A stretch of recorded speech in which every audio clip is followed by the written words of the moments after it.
নমস্কার, শুভ সন্ধ্যা। শাশ্বতী সিনহা টক্সে আপনাদের সবাইকে স্বাগত। আপনারা শুনছেন হুমায়ুন আহমেদের দেয়াল, আজ 14 অধ্যায়। এই অধ্যায়ের নাম দুঃস্বপ্ন দেখে প্রেসিডেন্ট খন্দকার মোস্তাক আহমেদ। শুরু করি।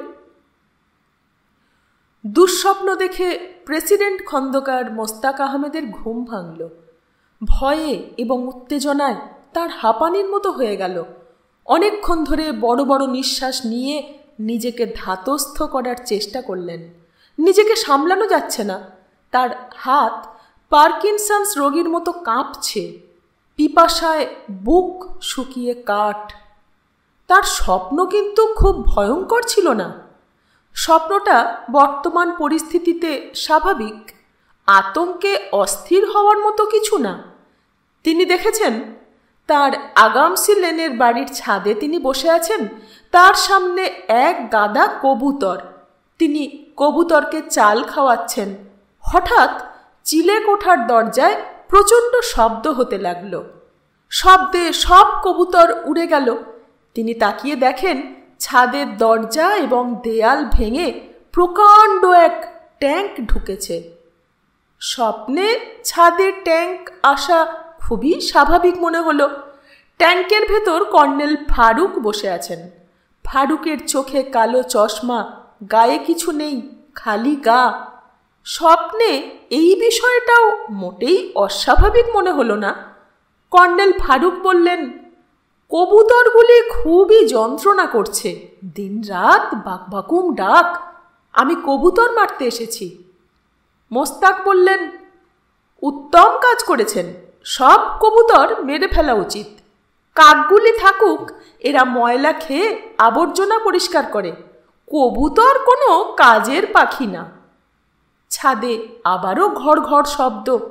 আর একটা ট্যাঙ্ক ঢুকছে, তার পেছনে আরেকটা, তার পেছনে আরেকটা। ট্যাঙ্কগুলি নির্বিচারে কামান দাগতে শুরু করেছে।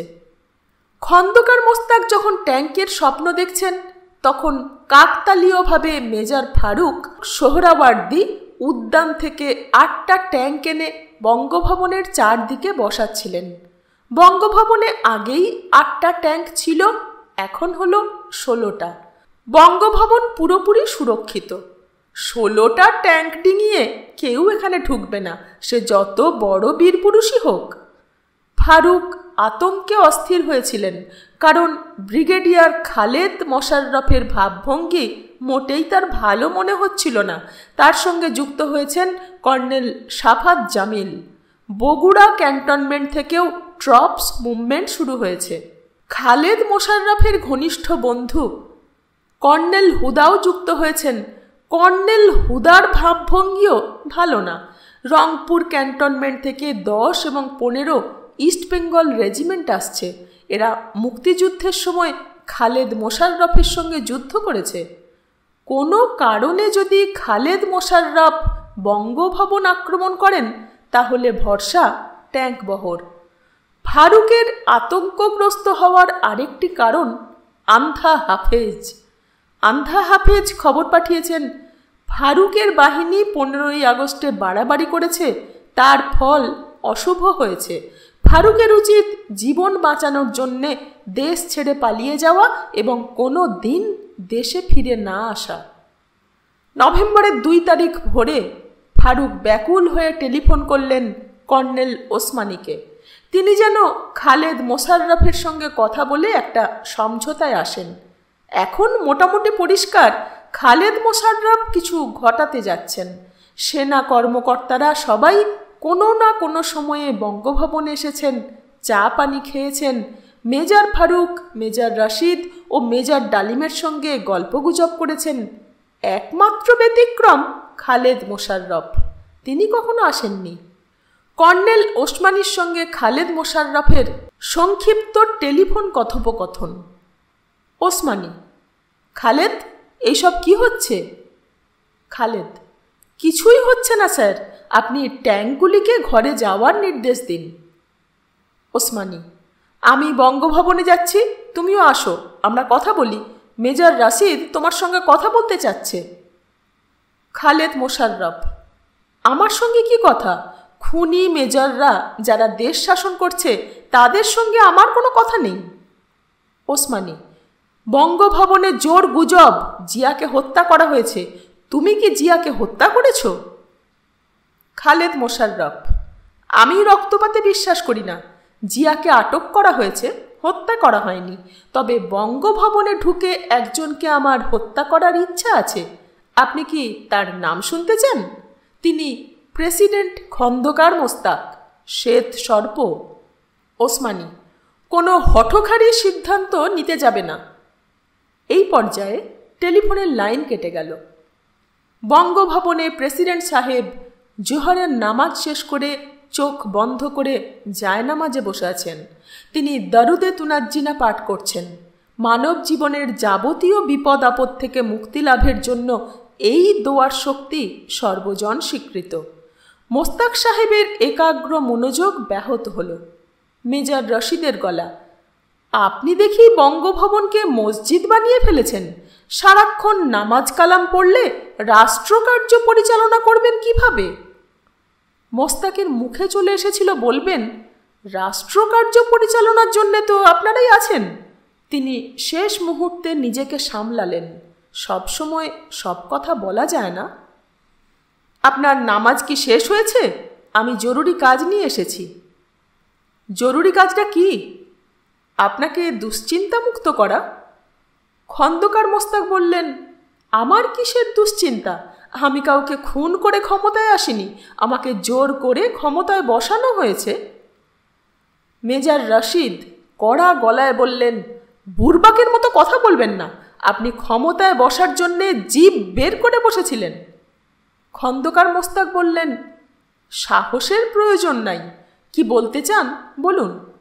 সেনাবাহিনী প্রধান জিয়াউর রহমানকে যে আটক করা হয়েছে এটা জানেন? জানি না। ডিজিএফআই আমাকে কোনো খবর দেয় না। তারা আমাকে ভাসুর জ্ঞান করে। ভাসুরকে সব কথা বলা যায় না। মেজর রশিদ বিরক্তির সঙ্গে বললেন, রসিকতা করবেন না। সময়টা রসিকতার জন্যে উপযুক্ত না। খন্দকার মোস্তাক বললেন, অবশ্যই অবশ্যই। মেজর রশিদ বললেন, খালেদ মোশাররফ আমাদের ক্যান্টনমেন্টে নিজ নিজ রেজিমেন্টে ফিরে যেতে বলেছেন। এর অর্থ জানেন? এর অর্থ হলো সব স্বাভাবিক। ঘরের পাখি ঘরে ফিরিয়া গেল, ঘরে ফিরিয়া ধান খাইতে লাগিল। আবার রসিকতা? আলহামদুলিল্লাহ, রসিকতা কেন করব? আপনি যেমন আমার শালা না, আমিও তেমন আপনার দুলাভাই না যে কথায় কথায় রসিকতা করব। মেজর রশিদ হতাশ গলায় বললেন, রেজিমেন্টে ফিরে যাওয়া মানে সরাসরি কোর্ট মার্শালে উপস্থিত হওয়া। খালেদ মোশাররফ হচ্ছে ময়মনসিংহের ছেলে। এদের ঘাড়ের 3টা রগ থাকে তেড়া। তেড়াগের কারণে সে আমাদের গুলি করে মারবে। নামকা ওয়াস্তে কোর্ট মার্শাল হবে। বুঝতে পারছেন? পারছি। খন্দকার সাহেব মনে মনে বললেন, ঘরের পাখি ঘরে ফিরিয়া ধানের বদলে গুলি খাইয়া মরিল। মেজর রশিদ বললেন, আওয়ামী লীগের প্রেতাত্মা যেন ফিরে আসতে না পারে সেই ব্যবস্থা করে যাব। আওয়ামী লীগের সব নেতা শেষ করে দিয়ে যাব, বিশেষ করে যারা জেলে আছে তাদের। এদের খুঁজে বেড়াতে হবে না, সবাই একসঙ্গেই আছে। নেতা নির্মূলে কি আপনার সমর্থন আছে? খন্দকার মোস্তাক সঙ্গে সঙ্গে বললেন, আছে, সমর্থন আছে। এই কাজটা করতে পারলে দেশের জন্য বড় কাজ করা হবে। বাকশালের কবর হয়ে যাবে, দেশ চলতে শুরু করবে সোনার রথে। মেজর রশিদ বললেন, কাজ শেষ করে বিদেশ চলে যাওয়া যায়, সময় সুযোগ মতো আবার ফিরে আসা। খন্দকার মোস্তাক বললেন, অবশ্যই ফিরে আসবেন। আপনারা দেশের সূর্য সন্তান, আপনাদের ছাড়া দেশ চলবে কিভাবে? দেশে কেউ আপনাদের ছায়াও স্পর্শ করতে পারবে না। আমি ইনডেমনিটি বিলে সই করেছি, গ্যাজেটে তা প্রকাশিত হয়েছে। আপনি কথা বেশি বলেন, কম কথা বলুন। পরিস্থিতি কোন দিকে যাচ্ছে তা খেয়াল করুন। শফিককে থানা হাজত থেকে জেল হাজতে পাঠানো হয়েছে। আসামিকে কোর্টে চালান দিলে তাকে আর থানায় ফেরত আনা যায় না। তবে তদন্তের স্বার্থে পুলিশ আসামিকে জিজ্ঞাসাবাদ করতে পারে। 3 দিন ধরে শফিক জেল হাজতে আছে। তাকে জিজ্ঞাসাবাদের জন্য এখনো কেউ আসেনি। শফিক খবর পেয়েছে পুলিশের এই জিজ্ঞাসাবাদ নাকি ভয়ঙ্কর। জিজ্ঞাসাবাদের এক পর্যায়ে মরা মানুষও নাকি উঠে বসে, সমস্ত অপরাধ স্বীকার করে, আবার মৃত মানুষ হিসেবে মেঝেতে পড়ে যায়। জেল হাজতে শফিকের পরিচয় হয়েছে বরিশালের আলিম ডাকাতের সঙ্গে। আলিম ডাকাত আটক হয়েছে এক পরিবারে 3 জনকে হত্যার জন্যে। যে কোনো কারণেই হোক, আলিম ডাকাত শফিককে স্নেহের চোখে দেখছে। হাজতে তার জন্যে বিশেষ খাবারের ব্যবস্থা করেছে। একজন হাজতিকে নিযুক্ত করেছে শফিকের গা হাত পা মালিশ করার জন্যে।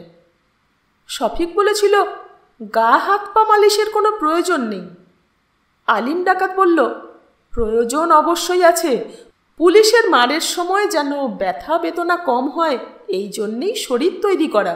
পুলিশ যখন নিয়ে যাবে তখন 2টা ট্যাবলেট দিব, এক ফাঁকে গিলে ফেলবেন। এরপর পুলিশ যদি মারতে মারতে হাড়ি ভেঙে ফেলে, ব্যথা বেদনা হবে না। আরও টেকনিক আছে, সময় মতো সব শিখায়ে দিব। আলিম ডাকাতের মাধ্যমে শফিক অবন্তীকে একটা চিঠি পাঠিয়েছে। আলিম বলেছে চিঠি জায়গা মতো পৌঁছে গেছে। শফিক জানে না পৌঁছেছে কিনা। অবন্তীকে লেখা শফিকের চিঠি অত্যন্ত সংক্ষিপ্ত। সেখানে লেখা, অবন্তী, আমি জেল হাজতে আছি। রাধানাথবাবু খুন হয়েছেন। পুলিশের হাস্যকর ধারণা খুন আমি করেছি। তোমার দাদাজানকে বলে তোমার পক্ষে কি সম্ভব আমাকে নরক থেকে উদ্ধার করা? ইতি শফিক। 3রা নভেম্বর রাত 2:30। হঠাৎ জেলখানার পাগলা ঘণ্টি বাজতে লাগলো। শফিক পাগলা ঘণ্টি শুনে ধড়মড় করে উঠে বসল। কারারক্ষীদের ছোটাছুটি দেখা যাচ্ছে, তারা কেউ কোনো প্রশ্নের জবাব দিচ্ছে না। আলিম ডাকাত শফিকের চিন্তিত মুখ দেখে বলল, নিশ্চিন্তে ঘুমান, এরা পাগলা ঘণ্টি বাজানোর প্র্যাকটিস করতেছে। পাগলা ঘণ্টি বাজানোর নির্দেশ দিয়েছেন IG prison Nuruzzaman. Dhaka central জেলের জেলার আইজি প্রিজনকে খবর দিয়ে এনেছেন। সেনাবাহিনীর রিশালদার মুসলেউদ্দিন অস্ত্র হাতে একদল সৈনিক নিয়ে এসেছে। তারা জেলখানায় ঢুকে কিছু দুষ্ট বন্দীকে শায়েস্তা করতে চায়। কি অদ্ভুত কথা! আইজি প্রিজন হতভম্ব হয়ে লক্ষ্য করলেন রিশালদার মুসলেউদ্দিন এবং তার লোকজনের ভাবভঙ্গি ভয়ঙ্কর। জেল গেট খুলে না দিলে তারা এখানেই খুন খারাপি করবে। তার নিজের জীবন নিয়েই এখন সংশয়। তিনি প্রেসিডেন্ট খন্দকার মোস্তাককে টেলিফোন করলেন, অবস্থা জানালেন।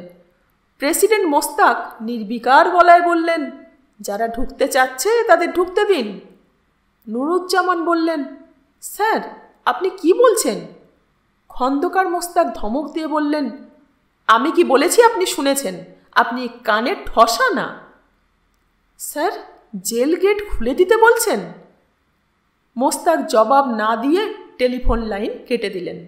মুসলেউদ্দিনের বন্দুকের মুখে আইজি প্রিজন দলবল নিয়ে 1 নম্বর সেলে গেলেন। সেখানে তাজউদ্দিন এবং নজরুল ইসলাম ছিলেন। 2 নম্বর সেলে ছিলেন মনসুর আলী এবং কামরুজ্জামান। এই দুজনকে 1 নম্বর সেলে আনা হলো। রিশালদার মুসলেউদ্দিন খুব কাছ থেকে স্বয়ংক্রিয় অস্ত্রের গুলিতে 4 জনকে হত্যা করে। তাজউদ্দিন ছাড়া বাকি 3 জন তাৎক্ষণিকভাবে মারা যান। তাজউদ্দিনের হাঁটুতে ও পেটে গুলি লেগেছিল। তিনি পানি পানি বলে কাতরাচ্ছিলেন। তাকে পানি দেওয়ার মতো পরিবেশ ছিল না। মুসলেউদ্দিন চলে যাওয়ার পর আরেকটি ঘাতক দল আসে। এই দলের প্রধান নায়েক আলী। তাকে মৃত 4 নেতাকে দেখানো হয়। নায়েক আলী মৃত শবের ওপরে বেয়োনেট চার্জ করে। 3 নম্বর সেলে ছিলেন আওয়ামী লীগের আরেক নেতা আব্দুস সামাদ আজাদ। ঘাতকেরা তাকে কিছুই বলে না। সবাই শেষ হলেও তিনি কেন টিকে থাকেন কে বলবে? রাজনীতির খেলা বোঝা বিচিত্র। আমি ব্যক্তিগতভাবে এই খেলা বোঝার আশায় দিয়েছি জলাঞ্জলি। জেলখানার পাগলা ঘণ্টি বাজতেই থাকলো। সব বন্দী তখন জেগে উঠেছে। তারা প্রচণ্ড হইচই করছে, দরজায় বাড়ি দিচ্ছে। তারা তখনও কি ঘটেছে জানে না, তবে কাতরানি ধ্বনি এবং পানির কাতর উচ্চারণ শুনছে। শফিক এই উত্তেজনা সহ্য করতে পারল না। সে অজ্ঞান হয়ে পড়ে গেল। এই রাত থেকেই তার এপিলেপসি শুরু। শফিক তার প্রতিটি এপিলেপটিক সিজারের আগে আগে কালা পাহাড়কে দেখত। কালাপাহাড় নাকি মানুষের মতো গলায় বলতো, সাবধান, এখনই ঘটনা ঘটবে, শুয়ে পড়েন, দাঁতের ফাঁকে কিছু একটা রাখেন, না রাখলে জিহ্বা কেটে যাবে। জেল হত্যা বিষয়ে আইজি প্রিজনের জবানবন্দি তুলে দেওয়া হলো অধ্যায়ের শেষে। এই জবানবন্দি 21 বছর পর উদ্ধার করা হয়েছে। ঢাকা সেন্ট্রাল জেলে কি কাণ্ড ঘটেছে কেউ তা জানে না। প্রেসিডেন্ট সাহেব জানেন এবং ডিজেএফআই প্রধান মেজর জেনারেল খলিল জানেন। এই দুজনের কেউই মুখ খুলছেন না। প্রেসিডেন্ট আছেন বঙ্গভবনে, রাত 4টায় তিনি ঘুমোতে গেছেন। তখনও তিনি জানেন না বঙ্গভবনের নিরাপত্তায় নিয়োজিত 300 সৈন্যের পদাতিক দল নিয়ে মেজর ইকবাল বঙ্গভবন ছেড়ে ক্যান্টনমেন্টে ফিরে গেছেন। নভেম্বর মাসের হালকা শীতে প্রেসিডেন্ট সাহেবের ভালো ঘুম হচ্ছিল। ঘুম ভাঙল বিকট শব্দে। কি হচ্ছে বলে তিনি জেগে উঠলেন। কি হচ্ছে কেউ বলতে পারল না। বঙ্গভবনের উপর দিয়ে বিকট শব্দে 2টি মিগ বিমান উড়ে গেল। এর মধ্যে একটি আবার ফিরে এসে বঙ্গভবনের ওপর দিয়ে চক্কর খেতে লাগলো। মিগ বিমানের সঙ্গে যুক্ত হলো 2টি হেলিকপ্টার। হেলিকপ্টার দুটির সঙ্গে আছে ট্যাঙ্ক বিধ্বংসী মিসাইল। প্রেসিডেন্ট মোস্তাক আতঙ্কে অস্থির হয়ে গেলেন। তার মনে হচ্ছিল যে কোনো মুহূর্তে তিনি মাথা ঘুরে পড়ে যাবেন। তিনি কর্নেল ওসমানীকে টেলিফোন করে কাঁদো কাঁদো গলায় তক্ষুনি বঙ্গভবনে আসতে বললেন। প্রেসিডেন্টের জন্যে সকালের নাস্তা নিয়ে এসেছে। প্রেসিডেন্ট চায়ের কাপে বড় চুমুক দিয়ে মুখ পুড়িয়ে ফেললেন। তিনি হাঁ করে বসে আছেন, মুখের জ্বলুনি কমছে না। মাথার ওপর মিগ বিমান চক্কর দিচ্ছে। তারা কি বোমা বর্ষণ করবে? তিনি বোমার আগুনে পুড়ে ছাই হয়ে যাবেন? কবর দেওয়ার মতো শরীরের কোনো অংশ কি অবশিষ্ট থাকবে? মনে হয় না। রেডিও বাংলাদেশ নীরব। তার মানে বড় কিছু একটা ঘটেছে। সেটা কি? ওসমানী বঙ্গভবনে ঢোকার পর জানা গেল ব্রিগেডিয়ার খালেদ মোশাররফের ৪র্থ বেঙ্গল রেজিমেন্ট এক রক্তপাতহীন অভ্যুত্থান ঘটিয়েছে। খালেদের সঙ্গে আছেন তার অতি ঘনিষ্ঠ সহচর ৪৬ ব্রিগেডের কমান্ডার কর্নেল সাফায়েত জামিল। ক্যান্টনমেন্টের পূর্ণ নিয়ন্ত্রণ এখন তাদের হাতে। এয়ার মার্শাল তোয়াব খালেদকে সমর্থন জানিয়েছেন। তার নির্দেশেই আকাশে মিগ বিমান উঠছে। শুধু যে ভয় দেখানোর জন্য উঠছে তা না, ফারুকের ট্যাঙ্ক বহরের ওপর বোমা বর্ষণের পরিকল্পনাও তার আছে। খালেদ মোশাররফের নির্দেশে ৪৬ বেঙ্গল রেজিমেন্টের অ্যান্টি ট্যাঙ্ক কামান নিয়ে বঙ্গভবন ঘিরে ফেলল। পুরোপুরি যুদ্ধাবস্থা। একদিকে ব্রিগেডিয়ার খালেদ মোশাররফের বাহিনী, অন্যদিকে ফারুকের ট্যাঙ্ক ও আর্টিলারি বহর। 2 দলই মুখোমুখি বসা। সেনাবাহিনী প্রধান জিয়া বন্দী। জিয়ার বাসভবন ঘিরে রাখা সৈন্যদলের প্রধান মেজর হাফিজকে জিয়া জিজ্ঞেস করলেন, আমি কি বন্দী? মেজর হাফিজ হাসলেন। এই হাসির অর্থ জেনারেল জিয়া বুঝতে পারলেন। অজানা আশঙ্কায় অস্থির হয়ে বেগম জিয়া টেলিফোন করলেন ওসমানীকে।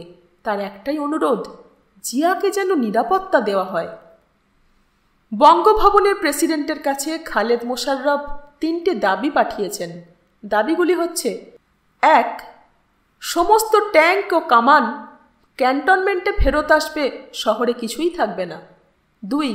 বঙ্গভবনে বসে ফারুক রশিদের দেশ চালানোর অবসান ঘটবে।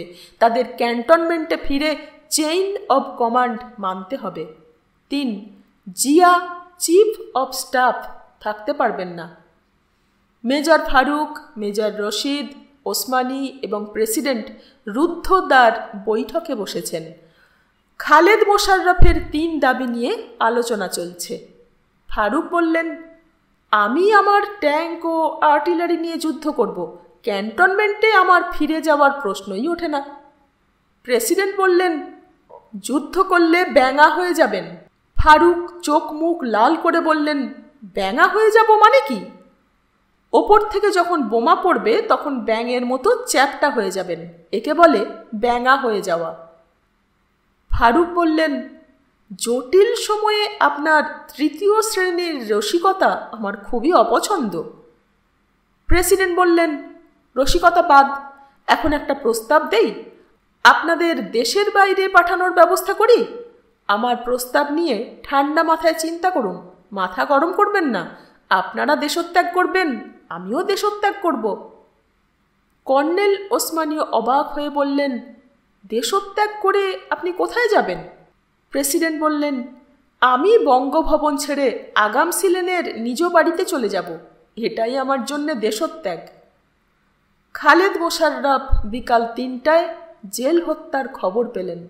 তিনি শীতল গলায় বললেন, এক জীবনে অনেক রক্ত দেখেছি, আর রক্ত দেখতে চাই না। তবে খন্দকার মোস্তাকের বুকে আমি নিজ হাতে 4টা বুলেট ঢুকিয়ে দেব। 4 নেতার সৌজন্যে 4 বুলেট। ফারুক রশিদ গাঙের অবসানও আমি ঘটাতে যাচ্ছি। প্রয়োজনে বঙ্গভবন আমি ধুলায় মিশিয়ে দেব। খালেদ মোশাররফ বঙ্গভবনের উদ্দেশ্যে নিজেই যুদ্ধযাত্রা করলেন।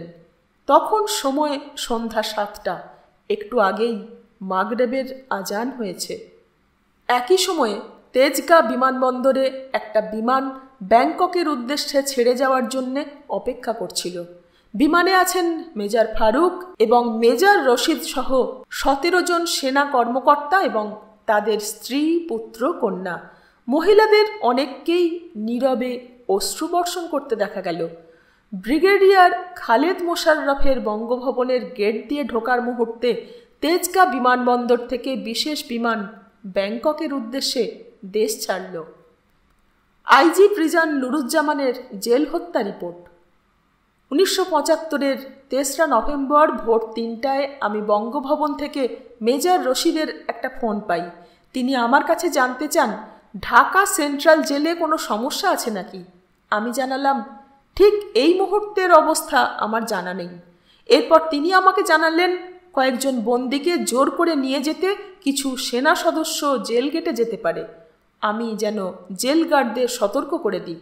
সেই অনুযায়ী আমি সেন্ট্রাল জেলে ফোন করি এবং জেল গেটে দায়িত্বে থাকা ওয়ার্ডারকে মেসেজটি জেলারকে পৌঁছে দিতে বলি, যাতে নিরাপত্তা আরও জোরদার করা হয়। 3-4 মিনিট পর বঙ্গভবন থেকে আরেকজন আর্মি অফিসারের টেলিফোন পাই। তিনি জানতে চান আমি ইতিমধ্যেই জেল গার্ডদের সতর্ক করে দিয়েছি কিনা। আমি ইতিবাচক জবাব দেওয়ার পর তিনি আমাকে নিরাপত্তা ব্যবস্থা সচক্ষে দেখার জন্যে জেল গেটে চলে যেতে বলেন। আমি তখন ঢাকা সেন্ট্রাল জেলের ডিআইজি প্রিজনকে ফোন করি। খবরটা জানিয়ে আমি তাকে তাৎক্ষণিকভাবে জেল গেটে চলে যেতে বলি। দেরি না করে আমিও জেল গেটে চলে যাই এবং ইতিমধ্যেই সেখানে পৌঁছে যাওয়া জেলারকে আবার গার্ডদের সতর্ক করে দিতে বলি। এরই মধ্যে ডিআইজিও জেল গেটে পৌঁছেন। বঙ্গভবন থেকে পাওয়া খবরটা আমি আবার তাকে জানাই। এরপরই মেজর রশিদের আরেকটি ফোন পাই। তিনি আমাকে জানান, কিছুক্ষণের মধ্যেই জনৈক ক্যাপ্টেন মোসলেম জেল গেটে যেতে পারেন। তিনি আমাকে কিছু বলবেন। তাকে যেন জেল অফিসে নেওয়া হয় এবং 1 জনাব তাজউদ্দিন আহমদ, 2 জনাব মনসুর আলী, 3 জনাব সৈয়দ নজরুল ইসলাম, 4 জনাব কামরুজ্জামান, এই 4 জন বন্দীকে যেন তাকে দেখানো হয়। এ খবর শুনে আমি প্রেসিডেন্টের সঙ্গে কথা বলতে চাই এবং টেলিফোনে প্রেসিডেন্টকে খবর দেওয়া হয়। আমি কিছু বলার আগেই প্রেসিডেন্ট জানতে চান আমি পরিষ্কারভাবে মেজর রশিদের নির্দেশ বুঝতে পেরেছি কিনা। আমি ইতিবাচক জবাব দিলে তিনি আমাকে তা পালন করার আদেশ দেন। কয়েক মিনিটের মধ্যেই 4 জন সেনা সদস্য সহ কালো পোশাক পরা ক্যাপ্টেন মোসলেম জেল গেটে পৌঁছেন। ডিআইজি প্রিজনের অফিস কক্ষে ঢুকেই তিনি আমাদের বলেন, পূর্বলিখিত বন্দীদের যেখানে রাখা হয়েছে সেখানে তাকে নিয়ে যেতে। আমি তাকে বলি, বঙ্গভবনের নির্দেশ অনুযায়ী তিনি আমাকে কিছু বলবেন। উত্তরে তিনি জানান তিনি তাদের গুলি করবেন। এ ধরনের প্রস্তাবে আমরা সবাই বিমূঢ় হয়ে যাই। আমি নিজে এবং ডিআইজি প্রিজন ফোনে প্রেসিডেন্টের সঙ্গে যোগাযোগের চেষ্টা করি, কিন্তু ব্যর্থ হই। সে সময় জেলারের ফোনে বঙ্গভবন থেকে মেজর রশিদের আরেকটি কল আসে। আমি ফোন ধরলে মেজর রশিদ জানতে চান ক্যাপ্টেন মোসলেম সেখানে পৌঁছেছেন কিনা। আমি ইতিবাচক জবাব দিই এবং তাকে বলি কি ঘটছে আমি কিছুই বুঝতে পারছি না। ক্যাপ্টেন মোসলেম বন্দুকের মুখে আমাকে, ডিআইজি প্রিজন, জেলার ও সে সময় উপস্থিত অন্যান্য কর্মকর্তাদের সেখানে যাওয়ার নির্দেশ দেন, যেখানে উপরোল্লিখিত বন্দীদের রাখা হয়েছে। ক্যাপ্টেন ও তার বাহিনীকে তখন উন্মাদের মতো লাগছিল এবং আমাদের কারও তাদের নির্দেশ অমান্য করার উপায় ছিল না। তার নির্দেশ অনুযায়ী পূর্বোল্লিখিত 4 জনকে অন্যদের কাছ থেকে আলাদা করা হয় এবং একটি রুমে আনা হয়। সেখানে জেলার তাদের শনাক্ত করেন। ক্যাপ্টেন মোসলেম এবং তার বাহিনী তখন বন্দীদের গুলি করে হত্যা করে। কিছুক্ষণ পর নায়েক এ আলীর নেতৃত্বে আরেকটি সেনাদল সবাই মারা গেছে কিনা তা নিশ্চিত হতে জেলে আসে। তারা সরাসরি সেই ওয়ার্ডে চলে যায় এবং পুনরায় তাদের মৃতদেহ বেওয়ানেট চার্জ করে। স্বাক্ষর এন জামান, মহাকারা পরিদর্শক, 5/11/75। 14 অধ্যায় এখানেই শেষ হলো। এই দুঃস্বপ্নের অধ্যায় যেন আর কখনো ফিরে না আসে, এই কামনা। সঙ্গে থাকবেন। ধন্যবাদ।